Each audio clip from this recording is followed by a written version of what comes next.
Schedule తెగలు వెనుకబడిన వర్గాలందరికీ కూడా 75 సంవత్సరాల కాలంగా 50% మాత్రమే రిజర్వేషన్లు అమలవుతున్నాయి.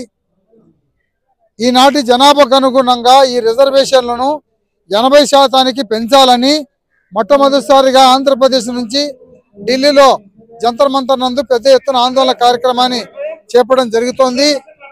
అయితే మేము ఒకటే కోరుతున్నాం ప్రభుత్వాన్ని, మేమెంతనో మాకంత రిజర్వేషన్లు ఇవ్వాలి.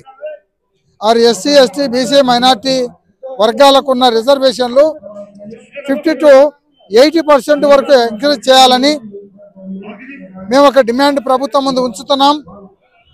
ఆ డిమాండ్ను అమలు చేయాలని, ఇంకా దేశంలో పేదరికం ఉంది, అంటరానితనం తొలగిపోలేదు, వివక్షత కొనసాగుతున్నది, అట్రాసిటీ యాక్ట్ సక్రమంగా ఇంప్లిమెంట్ కావడం లేదు, అది పోలీస్ స్టేషన్లో బెయిల్ ఇవ్వడం జరుగుతోంది.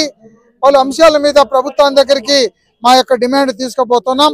ఖచ్చితంగా ఈ డిమాండ్ను మరి ప్రధానమంత్రి నరేంద్ర మోడీ గారు రిజర్వేషన్లు పెంచాలని చెప్పని సదుద్దేశంతో ఈ డిమాండ్ తీసుకెళ్తున్నాం. అదేవిధంగా ఈ పేదరికం నిర్మూలనకు, అన్టచబిలిటీ పూర్తిగా నిర్మూలించడం కోసం ఒక రిటైర్డ్ సుప్రీంకోర్టు జడ్జిని దీనికి ఒక కమిటీ ఏర్పాటు చేసి ఈ యొక్క రిజర్వేషన్ను అన్ని వర్గాలకు న్యాయబద్ధంగా అమలు జరిగే దానికోసం ఆల్ క్యాస్ట్ సెన్సస్ సేకరణ చేయాలి. అన్ని కులాలకు భారతదేశంలో కుల గణాంకాల సేకరణ చేయాలి. మేమెంతనో మాకంత రిజర్వేషన్లు రావాలని ఈ భారత ప్రభుత్వాన్ని డిమాండ్ చేస్తూ ఈరోజు ఇక్కడ ఢిల్లీలో ఇంత చలిలో కూడా మేము ఆంధ్రప్రదేశ్ నుంచి ఇక్కడికి మహిళలు సైతం కూడా రావడం జరిగిందని చెప్పని కూడా మీడియా మిత్రులకు విజ్ఞప్తి చేస్తున్నాను. ఖచ్చితంగా ఇవాళ మాకు రిజర్వేషన్లు చాలడం లేదు. బోగస్ కులాలు మరి రిజర్వేషన్లు దోచుకుంటా ఉన్నారు. అంటే అన్టచబిలిటీ లేని కులాలు కూడా ఈ రిజర్వేషన్లు పొందుతున్నారు. వాళ్ళందరినీ కూడా మొత్తం విచారణ చేయండి.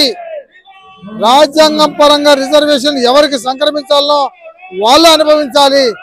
అన్టచబిలిటీ లేని కులాలు కూడా ఈ రిజర్వేషన్లు అనుభవిస్తున్నారు. అట్రాసిటీ చట్టాన్ని దుర్వినియోగం చేస్తా ఉన్నారు. అందుకు కాబట్టి మాకు దళిత గిరిజనులకు రక్షణ కావాలి. దళిత గిరిజనులకు ప్రొటెక్షన్ లేదు. దాడులు, హత్యలు, అత్యాచారాలు, ఓ మణిపూర్ లాంటి సంఘటనలు భారతదేశంలో అట్లాంటి పునరావృతం కాకుండా మహిళల మీద హత్యలు, అత్యాచారాలు పూర్తిగా అరికట్టాలని భారత ప్రభుత్వాన్ని మేము డిమాండ్ చేస్తా ఉన్నాం. आपकी बहुत पुरानी मांग है, आप कई बार जंतर मंतर पे आए हो, जब मेमोरेंडम देते हो तो सवाल ये बनता है गवर्नमेंट क्या आपको जवाब देती है? आपको गवर्नमेंट का हमारा मेमोरेंडम प्रधानमंत्री की बोलिए उन्होंने देखा है. అయితే మేము ఇచ్చిన మెమరాండాన్ని ప్రధానమంత్రి కార్యాలయానికి ఇప్పటికే పోయింది. అక్కడ నుంచి పోలీసు వారి సమాచారం ద్వారా మాకు రిప్లై మళ్ళీ రావాల్సి ఉంది.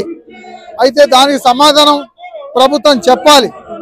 అంటరానితనం, దాడులు, హత్యలు, అత్యాచారాలు నిర్మూలన, రిజర్వేషన్లు పెంచే విషయం మీద ప్రభుత్వం మళ్ళీ సమాధానం మాకు రాకపోతే మళ్ళీ రెండోసారి ఇక్కడ ఆందోళన చేస్తాం.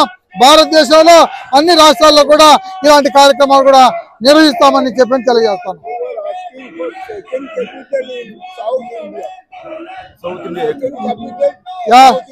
साउथ इंडिया में सेंट्रल कैपिटल और दिल्ली नहीं तो और बॉम्बे ना नहीं कर्नाटक में रखना होगा।